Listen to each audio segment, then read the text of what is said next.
AnalyzeGreece, and I'm glad to give the floor to our first speaker, Eleni Colliopoulou, from the French news agency, Agence France-Presse. Eleni. Hello everyone.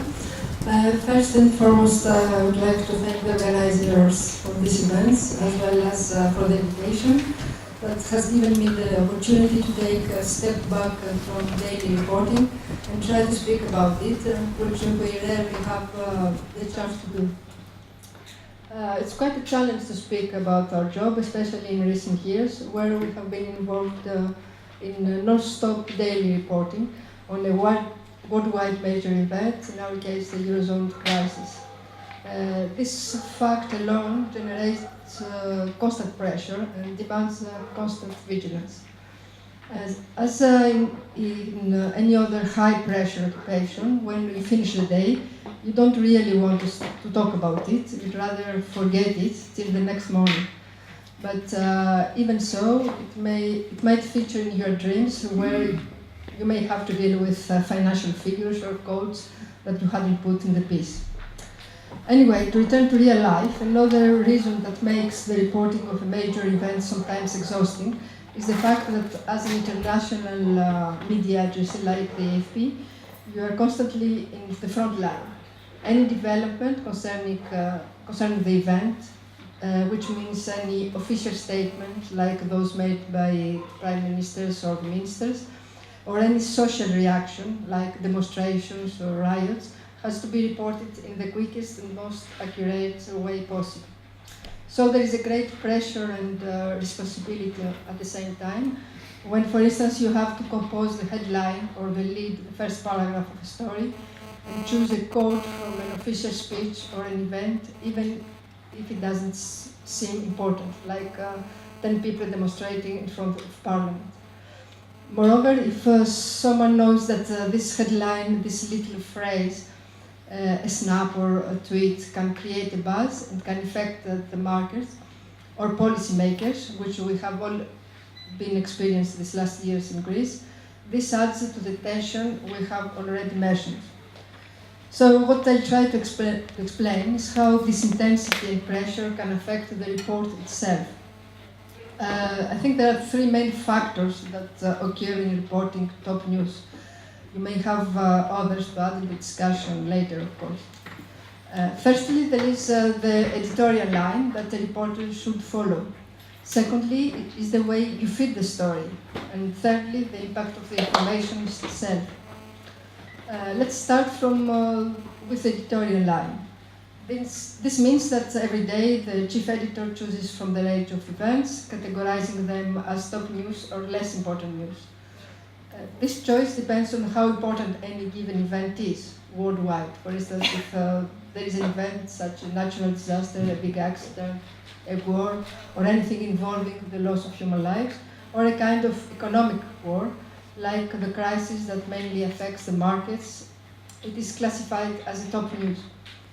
And in this context, a reporter should follow the editorial line and feed the top news with new reports daily.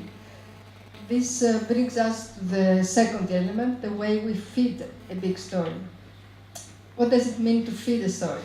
It means that when covering a globally important event, you should look for new elements to add, even if there is no significant developments to report. You should keep the event at the top of the news. You have to keep, in a way, there the story by constantly pumping it up. This continuous adding or repeating creates the phenomenon of recycling information. So once this process starts, there is a kind of an information machine, and there is a little space to gain the necessary distance, le recul in French, from what is happening. In a way, you are caught up in events. To come back to the economic crisis, the information machine works despite the will of any given reporter to write more or less about the event. Because if one decides not to write something that has been reported in the other media, you will be asked usually to write it anyway, despite what you think about it and because the other media has already reported it. This is another step in the vicious circle of information, repeating and recycling what the mainstream media are reporting. This is also a consequence of the internet, of course, where any sensational story can be and often is reproduced without being confirmed. And if this information later proves to be false, usually it's the first false impression that remains rather than the corrected version of the events. For instance, the information released by a newspaper in March this year that Juncker had refused to see Tsipras created the impression that they would not meet.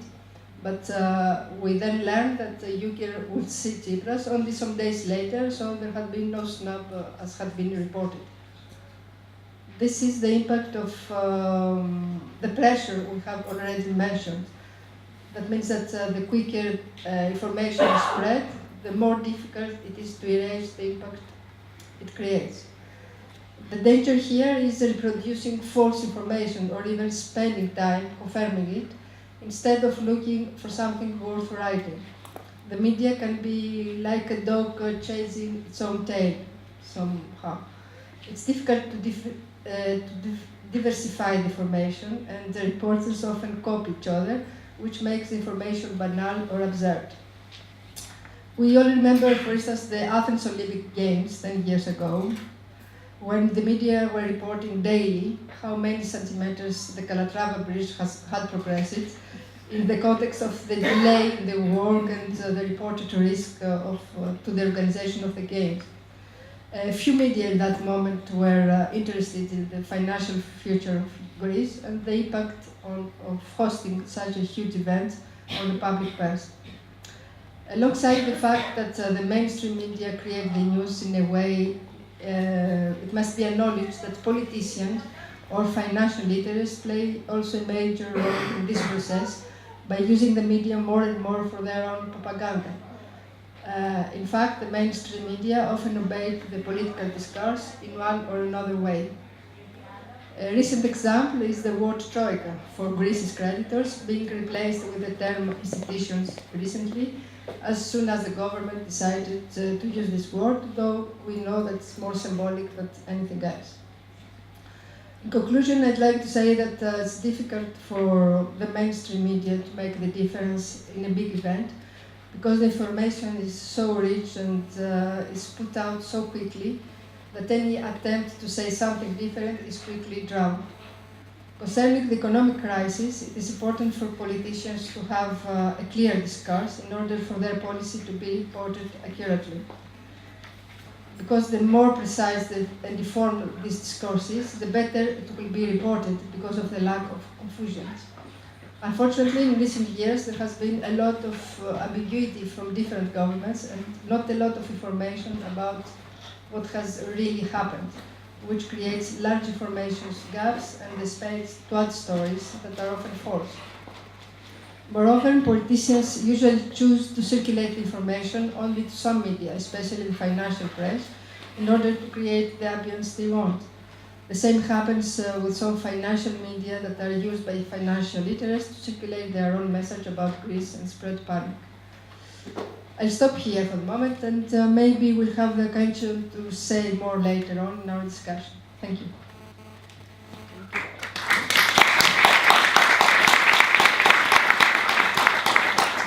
Thank you very much, Eleni.